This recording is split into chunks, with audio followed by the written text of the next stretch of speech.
My Satechi keyboard. This is the second one I have purchased. I have one at my workstation and I like it so much that I bought another one for my home office. And one of my favorite things about it is that aside from being really similar to the Magic keyboard, I like that this one has a full 10 key on it. You compare it to 4 different Bluetooth devices.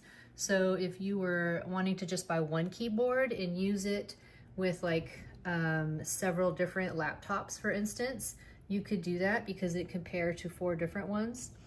And you can turn it off right there to disable its connectivity for travel. And the charge lasts for I don't know how long, but it's like I rarely ever have to charge this, and I just leave the thing sitting here for like weeks sometimes, it seems like, before in between uses, and it never dies on me. It has all of the functions that you would expect to have the same keyboard keys as your Apple keyboard.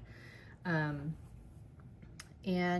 just been super happy with it. I like typing on this better than the raised keys, and yeah, I recommend it. I've bought it twice, and I would buy it again.